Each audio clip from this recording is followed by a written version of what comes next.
So hello everyone and welcome back to another video, and today we're taking a look at something that just kinda happened to me. This video was not planned at all. So short story behind this. This is the RX-570 Expedition that I've made some videos about it a long time ago. And I talked a bit to my sister, who's running a GTX 780, and I asked her if she maybe wants this graphics card to replace hers, because like it's a pretty decent card, like it's pretty nice, and it has an extra gig over a 780, and it should also be a bit faster while consuming less power. So I was offering this card to her, but I wanted to test first if it actually still works, and I wanted to maybe try some BIOS mods, like modding the timing straps on the memory to improve performance and all that, like speeding the card up a bit for her. And when I did that, I tried a 250 watt BIOS that also had unlocked voltage and modded timing straps and all that. The BIOS was created by Madness from the Linus Tech Tips Discord. And like he has a bunch of these cards running in his mining operation, so he knows these pretty well, and he made the BIOS for me because I don't know how to do the timing strap thing. And I tested the BIOS, and one thing we knew going into this is that my card is kind of weird because it shut down the last time I tried and unlocked BIOS, like unlocking the power limit. And his 570s using like the same PCB didn't do that. And so we knew it would be kind of weird for this card. So, but I just was like, let's try. So I started the card, went up to it went to 1.3 volts, which was the unlocked max voltage, and got about 175 watts of power consumption. And that ran for about 10 seconds. And then, gotta get close right here. That MOSFET blew. The card shut down, the entire PC shut down, power was gone.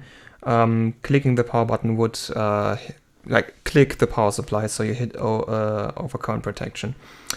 And I was like, okay, I just fried the card. This is legitimately the first time that I killed a graphics card. And it was pretty anticlimactic. So I took the card apart, and I was like, okay, it doesn't really, like, there was no visual damage or anything, but I was like, okay, we have a short from 12 volts to V-core because it's hitting over current protection instantly. And I checked resistance. Yeah, resistance from 12 volts to ground was 0.9 ohms, which is the resistance of the core. And then I checked resistance from 12 volts to V-core. That was 0 ohms, so yeah, there's a short. So I knew one of the high sides just went out, which is weird, because the low sides are the ones that see a lot of current when you raise the power limit. So those are actually the ones that should be overloaded, not the high sides. Like the high sides at 125 watts, all four of the high sides see like 10 amps combined, and a single one of these is good for like 13 amps with no cooling at 80 degrees ambient temperature. So the high sides should have no problem with the current. Yet again, one of the high sides blew, and I was like, okay, and Madness like concluded, yeah, this probably was faulty from the beginning. This is probably why the card shut down before, because the MOSFET was lost, like it was almost failing and was causing these weird issues. So I thought, okay, one of the four high sides is dead. Which one is it? And I just saw that the one that was here did have a slight brownish part to it. And Madness has a couple of these cards where the memory has the same discoloration. You can see that my card, the memory is pretty much just uniformly black. On his card, which ran for a long time in a mining operation, like under a lot of heat, the memory actually turned also brownish. So I was like, okay, that looks like that high side is out. And I got the hot air, like I got this thing, which is way too big for the camera. I desoldered that high side, and yes, that was our dead high side. So I got lucky and chose the right high side to desolder right away. And actually, can I get a bit closer? Yeah. Yeah. Like you can see, that resistor and that capacitor over there, they are slightly out of alignment because when I desoldered this MOSFET, I actually knocked these away. And I got them back in place, but the capacitor is kind of, yeah, you can't really see it. I can't get closer because at this point the camera is hitting the I/O brick. Yeah. So yeah, that was a blown high side. I removed that one. Booted the card up with 3 phases. The card booted up, so I knew, well, that was the whole defect, and the defect is gone. And then I was like, okay, obviously I can't run this thing with 3 phases. It was borderline a fire hazard with 4. So I thought, so the high sides on this are 4C09Bs. I do not have any 4C09Bs. What I have are 4921Ns, which are all these are from ON Semiconductor, and the 4921N is kind of like a predecessor to the 4C09B because it's like found on, yeah, in the same kind of places. Like this is a cheap VRM, and the 4921N was also found in cheap VRMs. And looking at their data sheets, they are kind of similar. Like the 4921N is very slightly worse, and it has a bit more RDS on. The rise time is a bit worse. The continuous drain current is a bit worse. But all in all, it's like good enough. I thought, at least, because the card still has some issues, which I'm gonna go into later. So I just decided, okay, I'm gonna get one of these because I got these off the 470 power board because the VMAM VRM used these. And I have them from that HD7770 that died. I think this one is from the 7770 that died. So yeah, I soldered that on. And yeah, now the card runs again, for the most part. So I booted the card up again, like reassembled it, put the cooler back on. And like I can get the camera out a bit. Oops. It's at an angle. Damn it. It's very slightly at an angle. Ah, well. Yeah, that's enough. Yeah, so where was I? So I put the card back together. Went back into a benchmark, and when the card is stock, fully stock, except maybe the fan curve, the card runs. Because fully stock, the card has a power limit of 90 watts, or like close to 90 watts. And then it runs fine. I had the card running 5.5 hours or even longer at 90 watts, and it ran completely fine. Admittedly, this section of the PCB where the VRM is got extremely hot, like much hotter than any other part on the back of the PCB. This section was extremely hot. You just couldn't touch it. But yeah, it ran. What did not work though is when I unlock the power limit, because 90 watts on this card is actually so low that it can't reach its advertised clock speed. This card is advertised to run at 1256 megahertz. It only gets to around a gigahertz, maybe 1.1 gigahertz, not the 1.256, because the power limit is so aggressive on this. So to actually run the advertised speed and to even overclock if you wanna, you have to max the power limit to plus 50%, which brings it to 125 watts. And at 125 watts, this runs about 30 seconds, and then it shuts down vCore. So I don't know what it is. It could be over temperature protection, it could be over current protection, but one of the two shuts down the vCore VRM, because VMAM keeps running. It's only vCore that shuts down. And I'm kind of like, it gets very, very hot. So I'm kind of thinking over temperature protection, because like over current, again, the high sides don't, like one of these could handle all the current that goes into the VRM. So like, I don't think it's over current, except one of the low sides is also almost out of life. But like, yeah, it's probably over temperature protection, which this does have higher RDS on. This will generate more heat. And maybe it was very, very borderline stock. So, yeah, I guess it's over temperature protection. So, like, you can run the card stock, at which point it's slower than the GTX 780 that I wanted this to replace. So my sister's not getting this card, I think, if I can't fix it fully. Might be an ePower candidate, actually. But I have way too many ePower candidates, so not right now. Yeah. So one thing I could try, actually there's two things I could try. You see VDDCI and VMEM use the same MOSFETs. I could just desolder one of the 4C09Bs from here, and then take the 4921N and put it into one of those VRMs, because these don't even have a heatsink on them. Like, these VRMs are so low power. They're like, using the 4921N, they're like, that can't make a difference. Like, nah. Like, there's practically no chance that that will make a difference. The reason why I'm not really like, I don't really like doing it is like, CAN-type capacitors are around the places where I would use the hot air. And like, having this kind of tinfoil over it is kind of a must. I already blew up one CAN-type capacitor. Actually, it was one of my, yeah, there's the remnants of it. I still have it on my desk here. That was a Nichicon FP cap at some point. I heated it too much with hot air, and then, well, it blew up and blew the cap off. So yeah, don't do that. Actually, do I have it somewhere on my desk, the empty cap? Yeah, it's here. Like, that's... Oh, it was actually a Camet one, never mind. Yeah, I destroyed two. Yeah, one of them was a Camet one, and then I destroyed a Nichicon one. Yeah.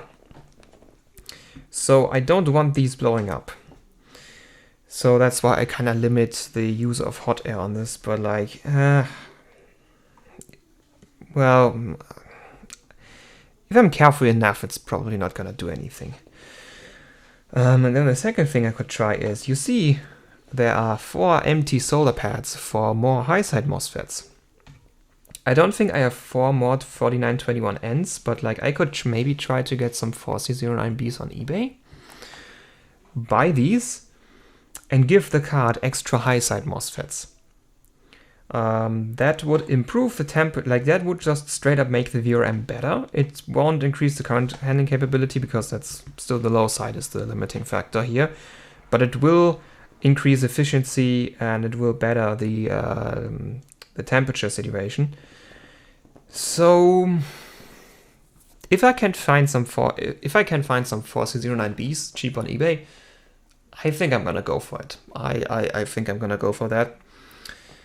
And yeah, so that's pretty much what I've planned. How much time we do? Oh, we're only at 14 minutes, minus the couple, might actually be a full minute that I'm cutting off at the beginning. Yeah, so we have some time for me to ramble. And the thing is, like, this is the first card that I legitimately killed. My record is still at -2 because this is back to working. Mostly it runs stock. Like, it runs all of the box. That's working for me. And it's at a -2 because of those 2 GTX 580s that I brought back. So, yeah, but this is the first time that a defect occurred because of me, and not like because something arrived broken, or was like I bought it as broken knowingly. So this is the first time that I killed a graphics card. And yeah, if you watch the older videos about this, which I don't think you have, like, the channel has been growing a lot lately, and those videos were really, really old and crappy, and even with my old smartphone camera still. Ugh. Yeah, so in those old videos I said, like, this VRM is really, really sketching me out, like, like, this should have a 6-phase, or at least a much stronger 4-phase. And I'm like, this thing can be unlocked to 200 watts. And most cards, like I think every, like actually this card too, I don't know if Madness tested his 570 Expeditions with 200 watts, but I know for a fact he overclocked some 470 reference PCBs very heavily, and those have also a 4-phase, which I don't know about the MOSFETs in that one, but it's not going to be much better than this. And he unlocked those with crazy power limits. So pretty much any Polaris card like 570, 580, 470, 480 can reach 200 watts if you unlock it. That's more than what my 8700K probably pulls. My 8700K is probably around 180 with, well, it could have like 220 peaks, but like it's not gonna be, the sustained is gonna be lower than 200 watts from what I know. I've actually never measured it because my motherboard is too bad for that. But from what I remember, an 8700K, like it's just 6 cores, it shouldn't pull 200 watts on average. So my 8700K pulls less power than this. And the motherboard I have with my 8700K is pretty crappy from the VRM department. But it has twice as many high and low side FETs as this. And the thing is, the high sides on this are 4C09Bs and the low sides are 4C06Ns. My motherboard has 4C10Ns, which are very similar to the 4C09B, and also 4C6Ns. And twice as many of them for high and low side, with a component that's like pulling less power on average as far as I know, or like even if it would pull more, it's like literally twice as many MOSFETs, which means twice as much current handling capability, which makes me like, this VRM, man, should not exist. It should not exist because like on the 470 or like on the reference cards, the heatsink that you get is at least like substantial, or even part of the, I think it's part of the base plate of the cooler, like cooling everything on the card. Let me show you what you get on this. You get this trash. Like, it's so small. And it's not even contacting all the MOSFETs completely. You see those indents? Like how it's only contacting half the MOSFETs sometimes? Yeah. This VRM, this card should not exist. Because like I've generally not used this card a lot. It was in daily use in my main system for like 2 months. And after that I just ran benchmarks on it. And I like less than a minute of unlocked power running with this card. This has genuinely not been used a lot, and it blew a high side. That's genuinely concerning for everyone who owns this card or similar ones, because like if I would daily this card, it would have gone through much more abuse than what I've done to it, even with the overclocking. Like, the time it ran overclocked is like maybe 1 day's worth of dailying it, like doing gaming on it. And yeah, nah. And I'm gonna make a video about this at some point. I guess sometime soon. The video will be called something like why I don't like Aces that much. This is one of the reasons, but there are many more. Yeah, like that video is going to be me rambling about Aces and why I don't like them that much. It's not I outright hate them.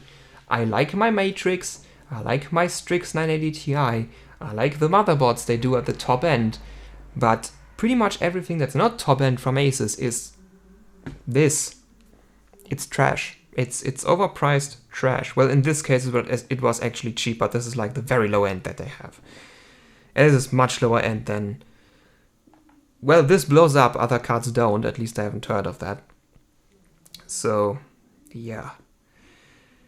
I don't want to make the video right, like in this video. It's gonna be a separate thing. But like... It's...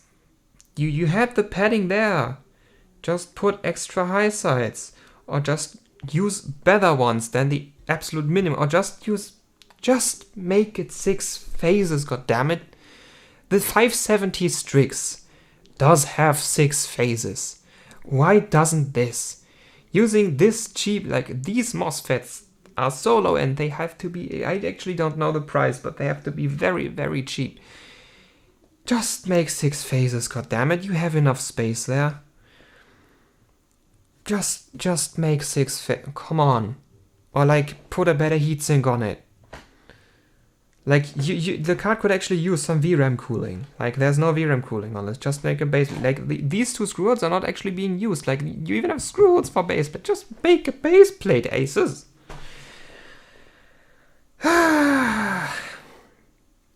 Yeah. I mean, yeah, I think after this video, I'm gonna try to get 4C09Bs on eBay.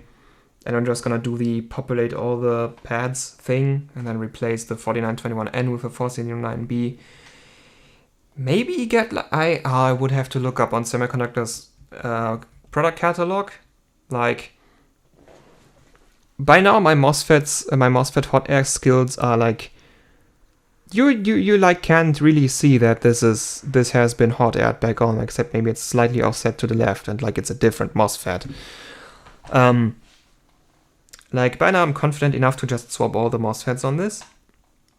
So, let's say I get extra high sides for this and populate all of them, and like, maybe I'm going to find some MOSFET on a Semiconductor's catalog that's better than the 4C06Ns. That have better RDS on and more current handling capability. Maybe I can upgrade this VRM to something that's actually decent. That would be a very nice project. Next to this thing. I still haven't done anything with the damn e-power. I really need to do this, and actually I'm gonna, like, you've seen the card, but what you haven't seen is this. I got one of these, which is like, normally it's used for mining rigs, but the nice thing is you just plug this into a power supply and you have your PCI Express slot power. Like, you don't need the USB thing as far as I know. Like, there is a connection to the power right here, but I think that's more of a presence thing, like to make the motherboard see the thing. The actual power should come from this, which is either a SATA or just straight up Molex. So I don't really need the LGA 775 motherboard anymore for testing, which means I can actually put the retro PC back together and actually make part 2 of that video. Yeah, and like, I'm gonna try to do more things with the e-power. I also have to, like, one of the 970s will be fixed by the e-power. The other 970 needs in a power stage, and I've done some not so great things to that. I ripped the pad off. That pad is the switch node for the power stage. That's bad. And it doesn't look like I'm gonna be repairing that trace, but I actually found out that there's another switch node connection. And as long as they don't go to the same place in the power stage, it should be fine. But if they go to different places in the power stage, then you need that connection. It's another e-power candidate. Yeah. So that those are like the active projects that I have. Make the e-power module, fix that 1970, and then like try to get this back to working as it did before, and maybe upgrade the VRM. But from what I've seen now, it doesn't look like my sister's getting this card, which is actually sad. Like a 780 is still decent, but well, I know what games she plays, and a 780 is gonna be pretty borderline for that. Like, yeah, like this is an extra gig of VRAM. Before the high side blew, I had this pulling scores that were like akin to an overclock 780 Ti, not a normal 780, and like at just 125 watts and not like 300 or something. So, yeah, yeah, I really wanted my sister to have this card. It doesn't look like she is going to get it anytime soon, though. Like, if I fix it and I really don't have anything more to do with it, I'm just gonna give it to her. But like, literally today, a few hours ago, RTX 3000 has been announced, and if Nvidia is right, the 3070 is gonna be faster than my 2080 Ti, and it's gonna cost like basically nothing. And I'm just gonna to tell her, yeah, maybe get one of those, even though they're gonna be more expensive, because I would have given her, like, that's gonna be a free, like, yeah. But yeah, whatever. The video's 26 minutes long, at least according to my smartphone. Again, I'm cutting things off at the beginning when I'm synchronizing audio. I guess it's long enough by now. And yeah, thank you for watching. Hope you enjoyed. And until we see each other next time, goodbye.